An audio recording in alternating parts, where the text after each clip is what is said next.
Okay, we are rolling. Champions of Champions boxing talk here. Well, Anthony Joshua v. Joseph Parker was not what we would call a classic, and some people are actually describing it as anticlimactic. It may have been, but I guarantee this video will not be anticlimactic. It's going to be a good one, folks. So stay with me. We're going to talk about the potential fight of Anthony Joshua and Deontay Wilder. And we're going to look at both men and see how they measure up, personalities and boxing styles. But first, let's get straight to the main event. Anthony Joshua and Joseph Parker. Let me start first by saying, and I like to be fair-minded, the referee in this fight was absolutely atrocious. And to be absolutely honest, I've never heard of this guy before. Why he was in a fight of that magnitude, I have no idea. Second of all, I'll tell you exactly what I thought of the fight and how I scored it, but the scorecards at the end were absolutely ridiculous. And I'm British.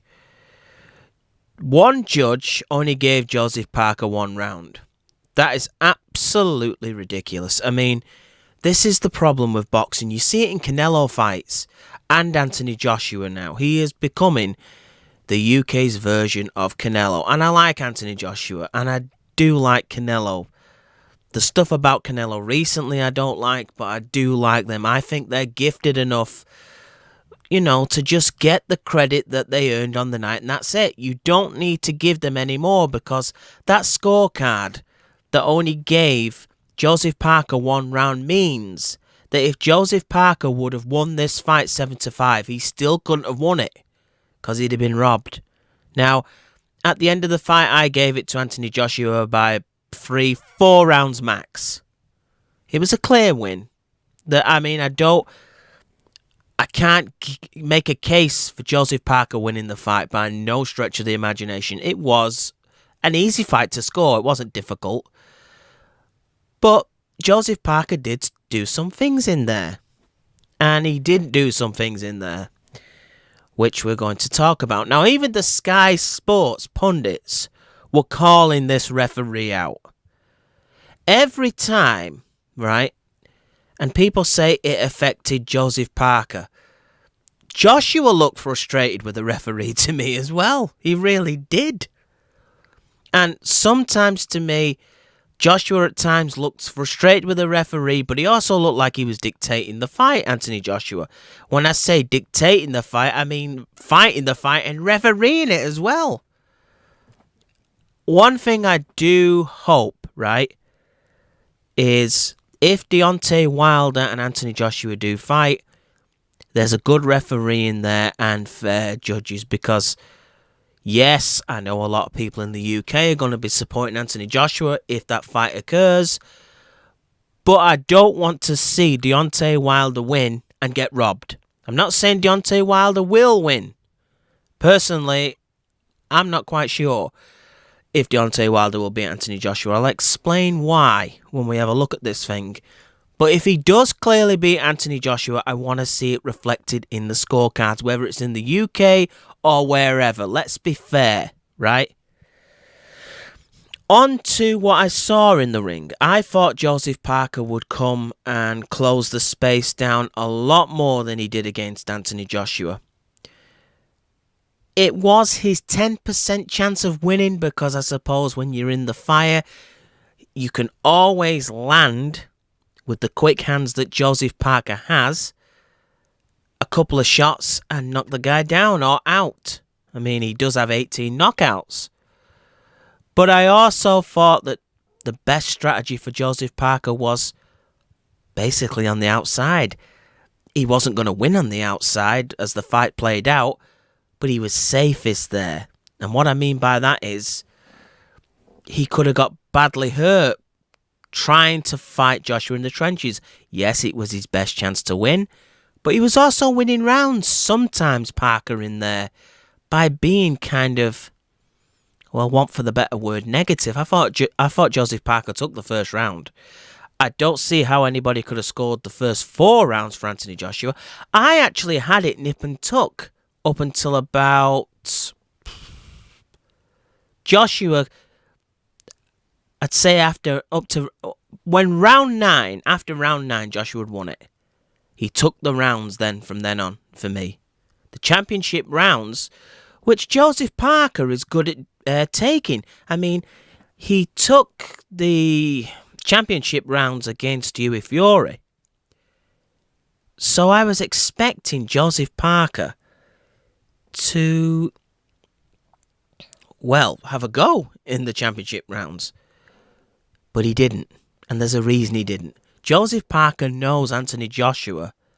He's not Carlos Takam and he's not Hughie Fury. He's a much stronger man. And yes, he's a much better boxer. I don't care what anybody says. Anthony Joshua's jab is developing. Right? And people say, oh, he was just touching Joseph Parker with the jab. As though that doesn't hurt. Let me tell you, a jab off a man that size that uses it well stings.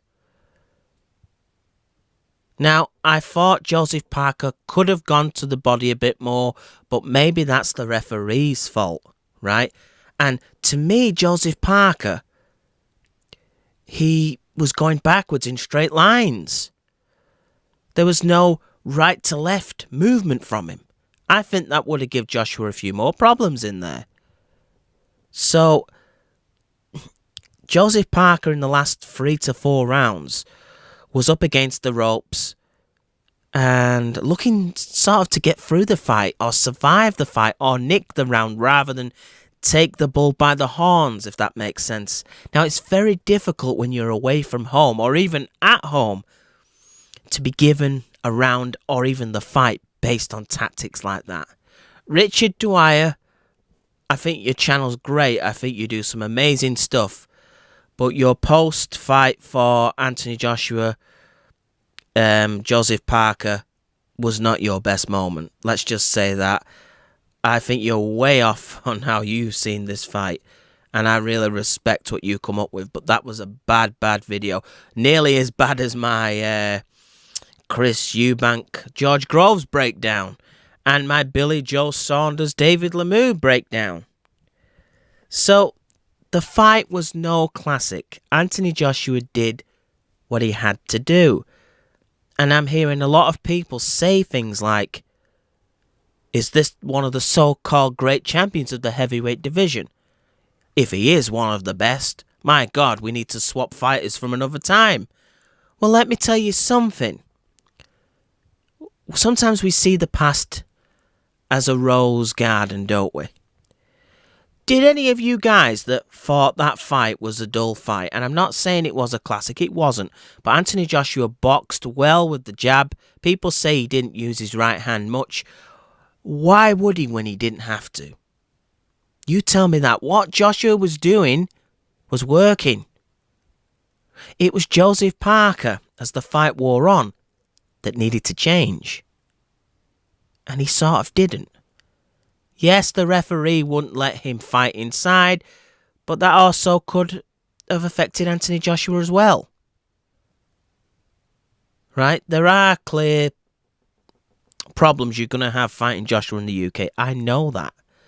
But by and large, the fight was Joshua's to throw away, and he wasn't going to throw it away. If that jab was keeping the fight at a range for him and he was able to pick Joseph Parker off with it and outbox him, keep him against the ropes, he's not going to change. He's not going to put 2 titles on the line and run into a shot by Joseph Parker. Because let me tell you something. It is a little bit of a moral victory for Joseph Parker, this. When all's said and done, Joseph Parker, as the fight wore on, you know what I could see in him? I could see fast feet. I could see hand speed when he decided to engage. I could see him getting clearly clipped by a jab and he didn't like it. And then I saw a decision in his mind to say, I'm going to be the first man to go 12 rounds with Anthony Joshua. Nobody else can say that.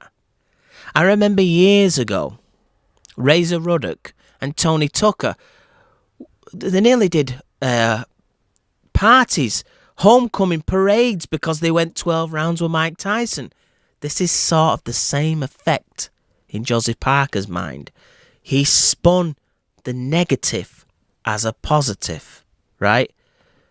But as I said, if you find this a dull fight, and I'm not saying it was a classic, but sometimes in boxing, you have to get the W, right? If Joseph Parker would have engaged, I'm pretty sure Anthony Joshua would have landed more power shots and right hands on him.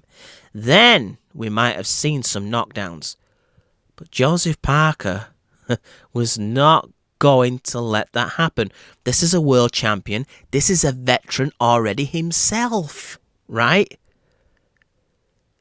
The headline tomorrow, if Joseph Parker would have got himself knocked out in 3 or 4 rounds, would have been worse for Joseph than the headlines Joseph is getting in New Zealand right now, which is the guy smartly went 12 rounds with Anthony Joshua. And the only sort of mark on his face was through a head clash, which cut his eye. Right? And same with AJ. They really didn't leave the ring that bruised up.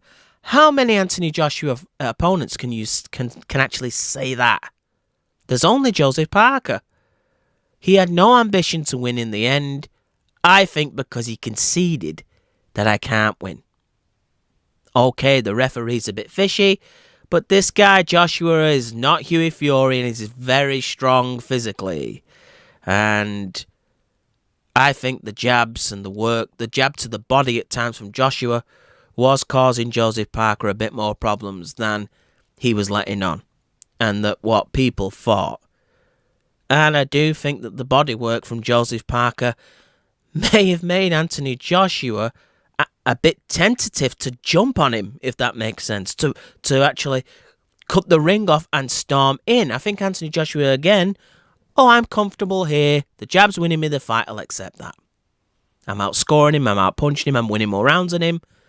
He's a world champion. There's no shame in me going the first time 12 rounds with a world champion. And that's exactly what he did. And Lennox Lewis said Anthony Joshua fought smart. And apparently, this day and age, I thought the sweet science counts. I thought, listening to Floyd Mayweather fans, that, if you're smart and box behind a jab and don't get hit that often and come out with a clean face, well, that's the sweet science, isn't it? Different rules apply, though, to Anthony Joshua, though, don't they? Different rules apply to Triple G, don't they? Different rules apply to Manny Pacquiao, don't they? Different rules apply to Canelo, don't they? These guys have to go to war. Well, let me tell you something. In the Queensberry rules, they don't. They have to do what the rule book says to win, and that's it, just like Mayweather did. But the same people that say Mayweather puts on a masterclass calls another guy boring. I just don't understand it. And for the so-called great heavyweights of yesteryear, which they were, I do believe Lennox Lewis is a cut above Anthony Joshua. I do believe that Muhammad Ali is way a cut above Anthony Joshua. I'm not saying any different. But if you watch David Tua v Lennox Lewis, you won't see a classic. You'll see Lennox Lewis box behind a jab, land the odd great right hand, put combinations together very sparingly, but be very cautious about what David Tua can do. It was a chess match from Lennox Lewis, not a war. Because if he goes to war with David Tua, yes, Lewis could knock him out, but with David Tua being the shorter man coming on the inside, he could also land something and stop Lennox Lewis. Lewis was not going to let that happen. He boxed smart that night, but it wasn't a classic. So there's Lewis, one of the greats, not producing a classic. So Anthony Joshua is not the only one guilty of this. Let's not start that stuff. Are you telling me one of the Joe Bugner Muhammad Ali fights, I watched it once on ESPN Classics, and I thought, how did this, of all Muhammad Ali's fights, how did this get on there? It was dull, but Muhammad Ali did what he had to do. He nullified Bugner, he used his hand speed, he outfought him, used his ring IQ, and got the decision. Over 15 rounds. Not 12, 15. Did Muhammad Ali care? No. He would have liked to have pleased the public, I'm sure. That was Muhammad Ali's character. But the W was first. Lennox Lewis cared even less. He just wanted to school David Tua. Don't take any punishment, because punishment can be, well, it can end the night, can't it, with David Tua. Lewis was not going to become John Ruiz. No way. I've got the reach on him. I can out-jab him. It's working. Let's stick to it. That's what Anthony Joshua did. Right? As I said, some of the things that I said Joseph Parker would do, he didn't. And yet some of the things I said he would do, he did. But like I say, a win's a win. And the guy now has 3 heavyweight titles in 21 fights. He's not the greatest heavyweight of all time. I'm not saying that. But you can only beat what's in front of you. Now, switching gears slightly to, well, the fight that people are talking about. I don't think it's going to be next by any stretch of the imagination. But Deontay Wilder, let's talk about him. And let's talk about Anthony Joshua in relation to fighting Deontay Wilder. Deontay Wilder. Now, we're going to talk first about, I don't like the situation of A sides and B sides. I don't. But let's get into 21st century boxing, shall we, folks? That's the way it is now, I'm afraid. Money talks. And if you don't want to accept that, well, it's tough. I don't want to accept it, but I've got to. Deontay Wilder has to accept the best terms possible that he can to take this fight. Because Anthony Joshua is the A side. I'm not saying that means that Anthony Joshua necessarily beats Deontay Wilder, but it is what it is, right? That fight is not happening in America. If Deontay Wilder wants that fight, he's going to have to come to the UK, right?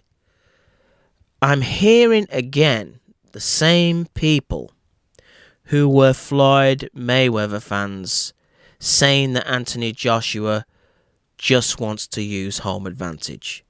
That's very rich, coming from fans that supported a guy that fought mainly all his marquee fights in Las Vegas.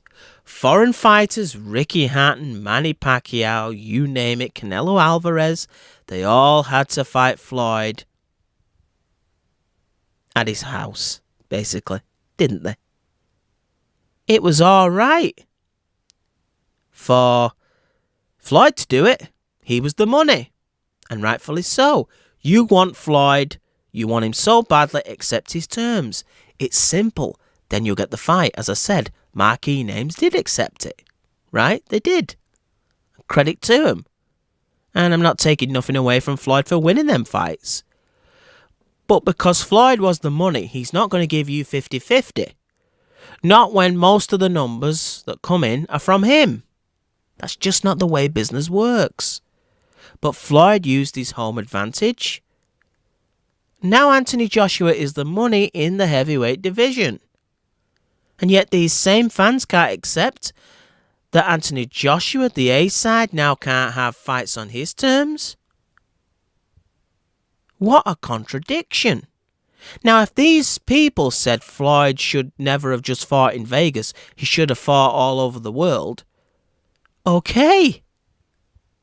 But to say it's all right for Floyd, but not all right for the new king of the heavyweight division, Anthony Joshua, to fight on his turf, that's just sheer hypocrisy. If Deontay Wilder, say Eddie Hearn comes up with a 60-40 split for this fight, and Deontay Wilder refuses it, it's a duck. It is a duck. Deontay Wilder was willing to go to Russia. Now, the British boxing scene can be dodgy with officials and judges. Yes, it can. I admit that. But you're telling me that the Russians could not be corrupt as well. Yet yes, there's Deontay Wilder willing to go to fight Povetkin in Russia for a split of only a fraction of what he'd get for fighting Anthony Joshua in London. For Deontay Wilder to say, I don't want that fight in London, I want it in America, is ridiculous. You were asking Povetkin, to fight you in the United States. So why should the number one, most popular in terms of revenue, ticket sales, and he's got the titles more than Deontay Wilder, why should AJ have to go to America to fight you when you're going to fight a guy who's only won a regular world title in Russia? Makes no sense. Deontay, if you're offered only 5%, I understand that, right? Only a fool would accept that. But if you're offered a good 35%, 35 to 40% split, and you reject it, it's a duck from you. I'm sorry. Because people now know how boxing works for A-sides. There's nothing we can do about it. Those are the rules. You either accept it or you don't. But if you've been given the biggest payday of your life to fight in London and you say no, it's a duck. Not from Anthony Joshua. Anthony Joshua knows he's got the power. He knows the system is with him because his ticket sales and his fame have earned it for him. Right? Just like with Floyd. So if you say no, it's a duck. It's a duck if you're given a good amount of money. Had Manny Pacquiao, for instance, refused the 60-40 split in 2015, I'd have considered that a duck, but Manny took it. Manny said, all right, Manny didn't win the fight, but Manny thought, right, give it me. I'll go to your back garden and I'll beat you. All right, it didn't work that way. Manny Pacquiao didn't care where he fought Floyd Mayweather. You shouldn't care where you fight Anthony Joshua. You should be thinking, I'm going to knock him out. I'm the bomb squad, right? That should be you. That should be your thought process, Deontay. Like it was Manny's. Now, I know people are going to say, well, Manny Pacquiao travels to different countries and he's an A-side. Not everybody is Manny Pacquiao and Muhammad Ali. Those are a dying breed of fighters. And Muhammad Ali and Manny Pacquiao are the A-side, apart from when he fought Floyd. But they're the A-side wherever they go. He was the A-side in Australia. There were those 51,000 that come out to see him v. Jeff Horn. Let me tell you, they were there to see Manny Pacquiao. If Manny Pacquiao come to the UK, he'd get a massive crowd. Even against the UK fighter, we'd be watching Manny. So with Muhammad Ali, it was the same. They weren't watching Henry Cooper. They were hoping Henry Cooper would win because he's one of their own. But the draw was Muhammad Ali. The draw was Muhammad Ali. Same really in Manila and those places. And when he fought George Foreman. When Muhammad Ali fought George Foreman was the favourite. But the draw was Ali. He was. A travelling A-side is the A-side no matter where they go. But those days are going. Manny Pacquiao is the last, I think. I do believe Joshua will one day fight in America, but it won't be against the Deontay Wilder. And for people to think that all the cards are stacked for Anthony Joshua and poor old Deontay Wilder gets everything set against him, let me point you out on a few facts. Luis Ortiz had him badly hurt, right? Deontay Wilder did well to survive, but he was stunned. He went back to his corner after taking some brutal power punches, tried to gather his senses together, the bell rings to start round 8, and for some reason the doctor's on the apron. Now Deontay Wilder was not cut. He's sent back to the doctor. And the doctor's examining him for nothing. Well, that gave Deontay Wilder even more time to recover. And we know the rest, don't we? From Luis Ortiz nearly having him finished, he ended up finishing Luis Ortiz. Now, that happened in America, with an American referee and American doctors, I think. And also, people say, well, the most stupid thing, again, was from another Floyd Mayweather fan. In UK boxing, they don't allow you to fight on the inside. But in America, they do. Really? Did that guy watch Chino Maidana and Floyd Mayweather in the second fight?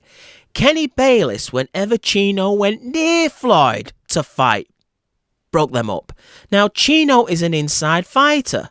So if you stop him going on the inside, there's no Chino. That's like saying to Floyd Mayweather, oh no, you can't box on the outside.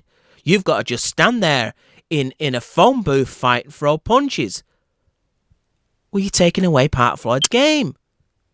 Well, Kenny Bayless took away all of Chino's game. A foreign fighter in America by an American referee. Ricky Hatton was the same story. Every time he got close to Floyd Mayweather, good old Joe Cortez broke the fight up. So we're being selective, aren't we, in saying in the UK they don't allow you to fight on the inside, but in America they do. Clearly on some big occasions in America, they don't. Right? They just don't. A less important name in boxing, Luis Castillo. Joe Cortez let Ricky Hatton paste him on the inside. The same referee that wouldn't let Ricky Hatton go near Floyd on the inside. So in that case, the money was being protected. Deontay Wilder was protected against Luis Ortiz when that doctor come in the ring and Wilder was sent there off the recommendation of the referee. Also, look at the scorecards. They had Deontay Wilder ahead. He was behind against Luis Ortiz. Anyone with eyes, a blind man could have seen it. So, Deontay Wilder in his fights is getting the same favours done for him as Anthony Joshua. So why are you just pointing out facts about Anthony Joshua's, well, being heavily considered and given gifts in the ring? Because Wilder's getting them as well. Let me tell you, there's corruption all over boxing. Not just in UK boxing. We're being selective about this. Go look at the situation with Canelo Alvarez. It's all when the money men are fighting. That's the be end and all end. I'm also hearing now, and let's get on to the fight. Because Anthony Joshua looked cautious, because it was a dull fight, because it was more a thinking man's win than a brutal fight, that now means Deontay Wilder will beat Anthony Joshua. Can you tell me how Deontay Wilder and Joseph Parker fight similar in any way, shape or form? I can't see it. Deontay Wilder does come to have war more consistently, in my opinion, than Joseph Parker. He's also bigger than Joseph Parker. He knows he's got more power than a Joseph Parker, so he's out to use it. He's not as conservative as Joseph Parker. I don't think he's as scared to get hit by a guy like Anthony Joshua as Joseph Parker was. That helped Joseph Parker get through 12 rounds, by the way. But if Deontay Wilder's coming into the fire, then Anthony Joshua can use that right hand that apparently Joseph Parker neutralised. You don't get points for neutralising. Nobody gives you a point for neutralising another man's game. If you neutralise a fighter but then do nothing about it and get popped with a jab, you lose the round, right? But Deontay Wilder will be there. He'll be there to hit. But when you're there to hit, you're also there to be hit. I don't think Deontay Wilder will have large portions on the defensive against Anthony Joshua. Because if he fights in the UK, what'll be in Deontay Wilder's mind is, if I just try and work behind a jab, and at the moment Anthony Joshua's jab is better, Deontay Wilder is like a rangefinder. But Anthony Joshua's actually has range and snap on it, right?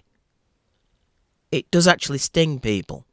Deontay Wilder, look, his jab looks like it's trying to find you. He kind of paws with it, right? But if it comes to a boxing match, Wilder's not winning in the UK. He knows that. So he's going to come into the fire. And when he's in that fire, you're going to get a better match than AJ v Parker. Because there won't be as much with these two in the form of taking a step back. They won't. Styles make fights. And Anthony Joshua was not hurt, really, in that fight with Parker. A few things bothered him. The body shots, I think. I think there was a brilliant uppercut that landed to Joshua's body. And it kind of jolted Joshua for a second. But aside from that, he wasn't hurt. Deontay Wilder, though, went life and death with a 38-year-old who's never won a world title. Let's not forget that. Luis Ortiz has looked sluggish recently for me. And I said that in my breakdown of Wilder v Luis Ortiz. I thought it looked sluggish. In fact, the way he fought against Deontay Wilder, that was the best Luis Ortiz I've seen in a couple of fights. But watching that fight, Luis Ortiz, Deontay Wilder, that fight took a few rounds to take off, but when it did, that became a classic. But you know something? Looking at Deontay Wilder, if I'm Anthony Joshua, that would give me hope of beating him. I'll tell you for why. Deontay Wilder can beat Anthony Joshua in a couple of punches or one. That's always possible. He can beat anyone. He has such power. And because he's not as fundamental as many boxers, he can throw you off because he does sometimes so many things wrong it turns out right, if that makes sense. But I do think that in the end you do come across a man where you need more than just power to beat him. Where you might need more than just your natural speed and flexibility to beat him. Right? I think Anthony Joshua might be that man. I'm thinking that way. I'm like 55, 45 on this fight for Anthony Joshua. It would not surprise me whatsoever if Deontay Wilder is victorious. I wouldn't be shocked. But if you're asking what's my inclination right now on who wins this fight, I think Deontay Wilder has superb power. Not great fundamentals. And all that movement, I think a stiff jab can reset him and knock him off track. If Gerald Washington can be giving you problems with a jab, Anthony Joshua can put double the price on that. He can. I think that Joshua might be the man that finally beats Deontay Wilder, and the next day Deontay Wilder thinks, right, I've got to smoothen up a few areas here. There's always a time when you meet a guy where power and speed and your natural attributes are not enough. You've got to have pure boxing fundamentals, pure boxing know-how. And Anthony Joshua is a better fundamental boxer.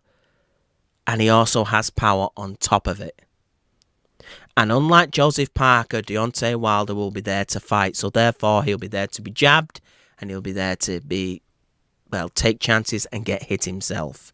He could get Joshua. But the setup man is the safe man. And I think the setup guy is Joshua. When it come to a firefight with him and Klitschko, AJ came out on top. If, and I've said this, if Deontay Wilder can get Anthony Joshua as hurt as Klitschko did, I think Deontay Wilder would finish Anthony Joshua. But I don't think he can cleverly disguise shots as well as Klitschko. And when you swing and leave yourself wide open, I think Joshua has opportunities there. And people say Deontay Wilder only starts to swing wildly when he's got you hurt. Say he can never get into range to hurt Joshua. Say Anthony Joshua's jab is throwing Deontay Wilder off. He'll have no choice but to go for the jugular and throw them shots. And if Anthony Joshua times you correctly, with possibly your chin exposed and you being off balance, you could be put down. There was a few times when Joseph Parker, when he actually did come inside, and I said Anthony Joshua would be looking for this punch, and he did. He was missing it by a whisker. That uppercut.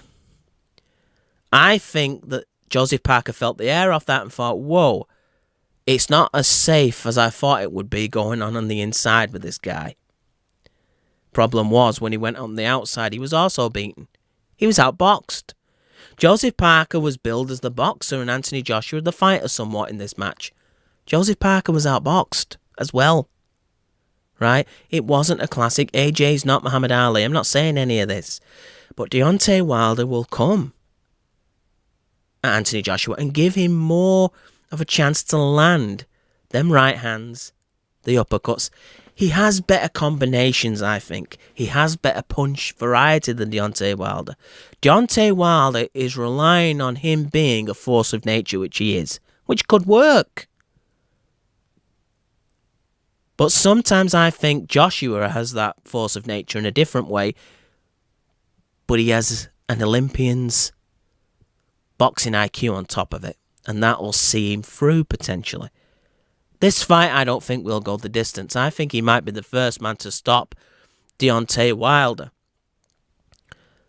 And Anthony Joshua is developing. He's 28. He's not going to be the same fighter when Deontay Wilder fights him as he was when he fought Vladimir Klitschko. Anthony Joshua learnt something in that fight. I don't think people will have as much success in terms of hurting Anthony Joshua unless they are really skilled at setting things up. Deontay Wilder has speed, power. Maybe he can catch Anthony Joshua. Maybe it's too much for Anthony Joshua. We really don't know until the fight happens. He's aggressive. He's a tiger, right? Deontay Wilder. He's a character. I'm not going to talk about the comments he said because I don't think it's relevant at this point. But when you're a tiger, the aim is to go out and eat. You can also be eaten. He's more vulnerable to being knocked out than Joseph Parker was.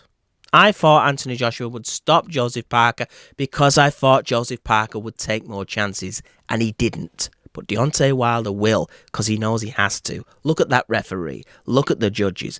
What other alternative has Deontay Wilder got but to have a go? And even if he's confident in the judges, is anybody confident that a guy that gets outboxed by Washington for a good 3 rounds and is being outboxed by Luis Ortiz is going to dominate Joshua in terms of boxing style? I'm not confident of it, to be honest with you. So it's an interesting scenario, but I don't think it'll be next. I don't think we'll see Wilder and AJ next. I'm thinking Anthony Joshua Povetkin, who is dangerous. I would not overlook Povetkin. Why? He's a good boxer. If you stand with Povetkin, he can, and you have a high guard. We've seen it against David Price. He chopped that body until David Price's hands began to fall. David Price stood there in the pocket with Povetkin. There wasn't much movement from him. He wasn't using his range and distance the way I thought a man of Price's size could have done, and working behind a jab. Because David Price does not have a tank. to move around the ring. He doesn't have the energy or the footwork. But he could have done with developing something, especially for Povetkin. He did hurt Povetkin. But David Price's power is a blessing. But that's all he seems to have, in my opinion. Right? You need more than that at the world level. But Povetkin, check his record. He's beaten some good names. And the finish was sublime. It was a little jab to the stomach. Then he came up with a right that seemed to hit Price on the temple. And Price was knocked out, stood up. Then his hands dropped.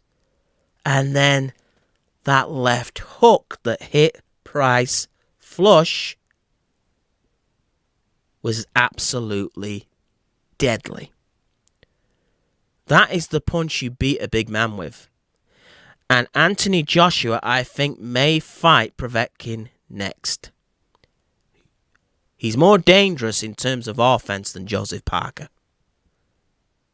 Unless something about Anthony Joshua makes these guys tentative. That could also be a case. But seeing the Povetkin I saw, it will be a better fight than Parker and Joshua. I've no doubt about that. I'd actually like to see that one. Because I think Povetkin, there's an animal in there that wants to fight, not just survive.